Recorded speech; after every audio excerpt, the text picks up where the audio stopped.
What's good, my people? Welcome into Buckets, Action Network's daily NBA betting podcast. We're in the workshop. You know it is Wednesday, the NBA slate. You know who's on the mic. AC Analytics Capper, J Money is Money. I am your host, Sean Little. We have a plethora of games to go through coming off of the Tuesday in-season tournament quarterfinals. Everybody's back in action. You know the deal. We give our best bets. We give a cap. We get you guys out of here. We are presented by the King of Sportsbooks, BetMGM. Go download the Action Network app. Everything you need to know about sports betting is in that app. Track your picks, get all your information you need to make the best informed decisions during the week, on the weekend, no matter the sport that you're betting. AC Analytics Capper, give me your best bet for the Wednesday NBA slate. I'm going to go with the Dallas Mavericks first half. It's either going to be -4.5 or -5. I like either number. I think it's going to be a blowout. J Money is Money. Give me your best bet for the Wednesday NBA slate. Yeah, let's go for a little Texas two-step here. I'm on the Houston Rockets plus a 2.5. I'm going to go back to my boys. This has not been smart, but the Chicago Bulls -4.5 at home against the Charlotte Hornets. I'm going to tell you why this is a good spot to back the Bullies. All right, AC, Analytics Capper. You're going with your boys out of Dallas. I'm going with my boys out of Chicago. Talk to me about the first half and the Mavericks. Yeah, this is predominantly a spot play here. The Mavericks haven't been playing well. Luka had a baby recently. He sat out that game against Memphis. They got crushed. Memphis, even with basically just Desmond Bane, was more than enough to get the win. Then Luka comes back. Kyrie is now out, right? Now he's hurt. So he comes back for OKC. They go on a 30-0 run and still lose that game by 4 outright at home. So I think this is a great bounce back spot for Dallas to get the win, to cover and move on and get on the road. And then conversely, if you look at Utah's schedule right now, first of all, Utah's banged up. No Markkanen, no Clarkson, bunch of guys out. But if you look at their schedule, and I learned a lot from Jay the last couple of years just working with him, but it's like a ping pong. They're in Dallas, then they got to fly to LA, then they got to fly to OKC, then they got to go to New York, and then they got to go back to Portland, back to back to back to back. There's no back to back at home. There's no back to back at the road. It's home, away, home, away, home, away, 5 straight games. I think this is the first game of that crazy trend, if you will. So I think they're just not going to be ready for Dallas, who are hungry for a win. So I like the Mavs to cover the game, but I love that first half spot the most. Yeah, Jay, we know Dallas likes to beat up on trash teams. That's what they did to start the year. They started playing a little tougher comp, and it got a little spooky, but this is one of those bad teams here for the Dallas Mavericks. Yeah, I lean the Mavs here as well. Like AC said, they hadn't been playing good basketball, but if you can go on a 30-0 run, so I'm saying that shows that you're headed in the right direction. They didn't even have their full team as well, so I think that they're going up against the Jazz here. This could be a trifecta Smack City spot here. I don't think the Jazz have anywhere near enough offense to keep up in this particular spot. The Jazz are more of a home team as well. That's where they do well. They shoot a ton of threes, and they usually get them to fall at the house. But without their main guys, if you can find a spot to fade them without Markkanen and Jordan Clarkson, the rest is kind of like a G League team in my opinion here. So I see no reason why the Mavs can't come out here, build an early lead to start this game and keep it going really all throughout. Like I could really see them coming out covering first quarter, first half, and full game. Smack City spot here. I ain't never seen a team break off a run like Luka and those boys did to close that game. I have never, ever seen anything like that. That shit was something out of a video game. Something someone you would tell you about it, you'd be like, nah, that's impossible. But if you haven't seen that, go back and watch the close to that game. The stuff that Luka and the Mavs were doing on that run was spectacular. That's the most that's about the most negative thing I can say about the Thunder, because they've been playing pretty well all year. But yeah, that was they folded up and just couldn't slow up the momentum out of those guys. So I'm with you guys. If it's anything, it's going to be the Mavs here for me. Like, when they are playing lower tier teams, they take care of business. They show up. It's almost like Luka and the rest of the gang, Kyrie, know that they could just go out and get whatever shot they want. and that's what they focus on, and then they can then get guys involved. And it's not there's no tug of power, there's no back and forth. It looks a lot more fluid and loose when they're playing teams they know are not on their level. J Money is money. Going down. He said, my man said the Texas two-step. Talk to me about the Rockets getting a few points here. Yeah, I like the Rockets here. First off, this line is super fishy. The Thunder should probably be laying 3.5, 4 here. That's where I thought the line would open up. The fact that this line opened up 1.5 is very indicative. Tells you that the Rockets are very likely to win this game. So let's look at it. The Rockets are 4-0 against the spread and straight up in their last four, and the first half as well. They've came out hot in the first half and won the full game. Their last 4 games at the house versus the Oklahoma City Thunder, they're 8-0 last 8 at the house as well. 8-0 against the spread as well. So this team balls out at the house. We know 8-1 at the house, 0-8 away. So the Rockets, this is where they play their best basketball. They're coming off 3 straight losses as well. And the Thunder, like I said, I do think this is a spot where they run out of luck. If you go on a 30-0 run or 0-30 run to the other team, you're going to lose that game every single time. But I like what we're doing here. We're buying the Mavs coming off that loss, and we're also fading OKC here. So I don't like the spot for OKC. I know they've been hot. I know the record. I know that they've been balling out, but in this particular spot, I think the Rockets come out with the win. And also, the last 2 times they faced OKC, it was in OKC. They lost by 32 points and they lost by 37. That was last year. So major revenge on the minds of the Houston Rockets. Are a much different team this year. They ball out the house. They're coming out here and getting this win. And I also like them in the first half as well. The lines just isn't out yet. AC, talk to me about the Rockets and that spot. They do play. They're just a different team at home than on the road. Yeah, I don't have a play on this game, but I agree with Jay. I mean, they're 8-1 at home in Houston. We talk about, the LA nightlife, the Miami nightlife, the Atlanta nightlife. H-Town is up there. You guys know that as well. So the nightlife there is good, and OKC's been there an extra night. And OKC's coming off a crazy win against the Mavericks. We talked about it already at 30-0 run, and it's a great spot for Houston. They're coming off 3 straight losses on the road. They're back home, comfortable. One of the best home court advantages in the NBA. And although they're only 4-6 in their last 10, they cover games, guys. They've covered 7. They're 7-2-1 ATS in those last 10 games. That's including those losses. So I think Jay is right on the money here. He's getting a lot of value with the +1.5, +2, but most likely he's probably going to be on the money line as well. Yeah. And I just want to say, Sean and AC, no one's going to want the Rockets here. They're going to see that short number for the Thunder. You're going to probably see like 70-80% of people on the Thunder here. So I'm going against everybody on this one. Yeah, without question. I mean, the Thunder have been lights out against the spread. 14-4-1 overall, 7-1-1 on the road, 8-2 as a favorite. But we always talk about maybe potentially not backing squads, depending on the spot, when they're coming off a road trip and getting home.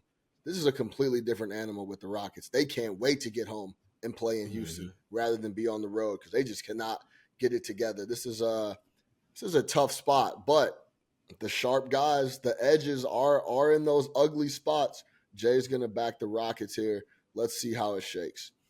Now, last thing on the Thunder Rockets. Those are some young boys on the Oklahoma City Thunder too. So it's not a lot of – it doesn't take a lot of swaying to get those boys out on the street in Houston, I'm sure. So I was watching Jalen Williams' Instagram live last night, and so I was at the sports book and I saw that he was going live. I follow all the players on Instagram. It's just something I like to do. I like to look at their stories. I want to see what they're doing late at night. They're up playing Fortnite and shit, but they were saying that they're going to do some type of live podcast when they get to Houston. They sound a little bit too happy to get over there to Houston. You see what I'm saying? So they did arrive over there today, but regardless of all the nightlife and stuff, even just the matchup of the teams here. The Rockets are a different team. They're actually playing defense this year. Udoka got them playing the right way. So there's a lot of different things that checks the box here. But also, yeah, maybe hopefully they went out. James Harden showed them a few spots or something like that to have some fun there.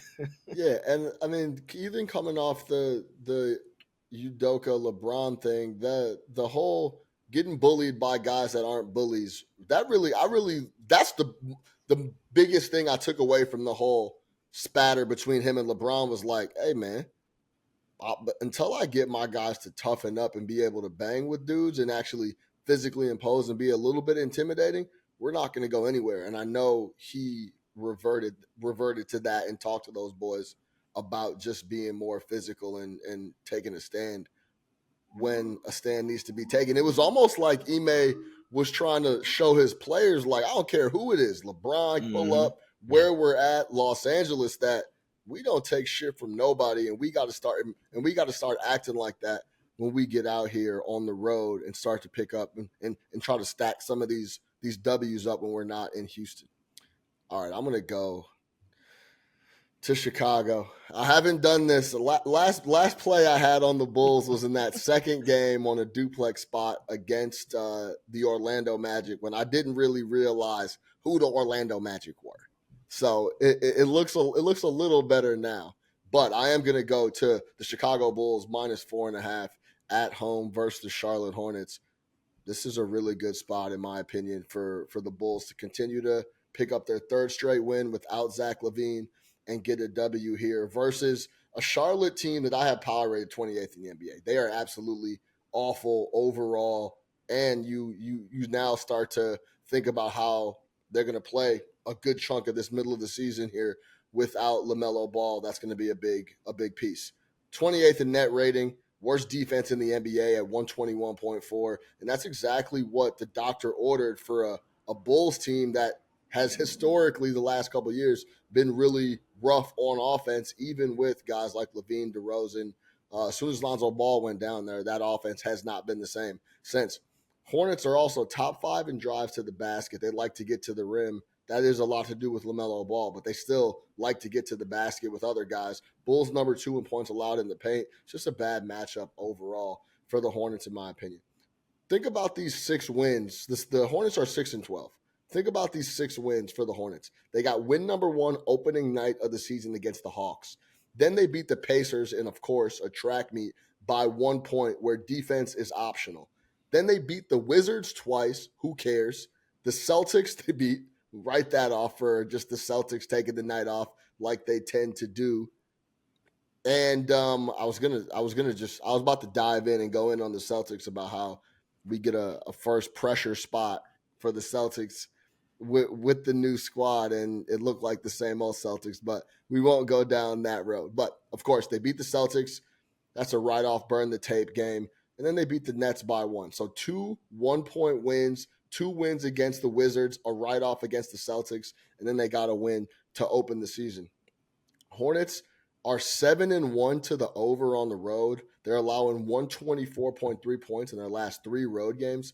The Bulls are 1-8 on the road, but they're a different team at home. They just play better. They always have. They're more cohesive, and they've looked really, really good against 2 good teams without Zach LaVine. They picked up 2 W's, especially against the Pelicans. I love the way Kobe White played. Overall, this is a really good spot for the Bulls to continue to stack up a W. I think this should be more like 6. I don't know if I could get out and lay 6 with the Bulls, but I think that's where this number should be. Overall, it's a bad matchup, a bad defensive team, the worst in the NBA versus a team that struggles to score but has found a little something since LaVine has went out here the last couple games picking up 2 wins. I think they pick up a third. Back to you, J Money is money. Could you back the Bulls in this spot, -4.5? Well, I couldn't talk you off. Like I said before we went on air, they kind of own stake in the Charlotte Hornets over there. They're part owner of the team over there, man. They've owned this team 8-2 straight up, 8-2 against the spread last 10 games versus the Hornets. Without LaMelo Ball, it doesn't really matter. So I mean, the Hornets did have played a little bit better their last couple games without LaMelo, but I don't think that that's something that's gonna hold up. I think it's more. I think some that is more that's gonna hold up is the Bulls playing without LaVine. Sometimes one of these star players, they can just be I don't know what they're going to do with LaVine because nobody wants him, but it's just crazy because it comes out that they're probably going to trade him. And ever since then, it just like I saw this guy miss a wide open dunk and he was smiling afterwards. And I said, they probably can't wait to get rid of this fucking guy. So the fact that he's out, that's probably like addition by subtraction out there. But it's just crazy because they really want to trade him. They want to find someone, but I mean, nobody wants him. So that's just crazy. But the Bulls have owned the Hornets and I can't talk you off. I think they get it done here as well. They see any thoughts? Yeah. Yeah, I mean, on the Levine front is interesting, right, Jay? Like we've all been on a team where we had to defer to someone, but we don't believe in him, right? And I think these Hmm. Bulls players are in that boat and have been in that boat for a couple years now. Now that he's out of the picture through via injury, they're playing a lot more free. They're sharing the ball. And I think what's really I'm not on the side here, but I like the over because you mentioned Charlotte not playing any defense, but also Chicago's offense is just a lot more free without Zach Levine. Hmm. That's why they dropped 120 in Milwaukee. They dropped 124 on New Orleans. They're just playing free, basketball. I mean, I'm not a Donovan fan, the coach there, but he does preach like sharing the ball and getting everybody like the equal number of shots and things like that. So it helps when you don't have a great team, right? It allows you to share the ball and shoot a lot of threes. So I like the over here. But yeah, Chicago is two teams moving in opposite directions. Chicago is playing a lot Hmm. better, and Charlotte's bad, man. So there's no way I could back them right now. Yeah, total that AC just mentioned is 220 in the game. I'll close it on this. The Bulls haven't lost a home game since November 20th, and it was to the Miami Heat. So that was a couple weeks ago. But all their losses at home are to quality, high quality opponents. They have a loss to the Heat. They have two losses in a row to the Magic. Then they have a loss to Phoenix at home. Then they have a loss to Brooklyn. And then they have a loss to Oklahoma City. The only questionable team on that list, the rest of them are all easy shoe in, no play in, potentially playoff teams, is Brooklyn. And they can show up on any given night with that roster of scrappy dudes. Cam gets going. Next thing you know, you're in a dogfight with a team that is solidly coached and Vaughn. I would say that. So the Bulls at home, I'll take them against a very bad Hornets team, and it looks like they have a little extra juice now with Zach LaVine out of the mix. To recap, J Money is money. Rockets two-stepping in Texas, plus 2.5. AC's on the Mavs first half, minus 4.5. I am on the Bulls, minus 4.5 in Chicago versus the Charlotte Hornets. For J Money is money. For AC Albert Win, I am Sean Little, presented by the King of Sportsbooks, Bet MGM. Go download the Action Network app, and don't forget it.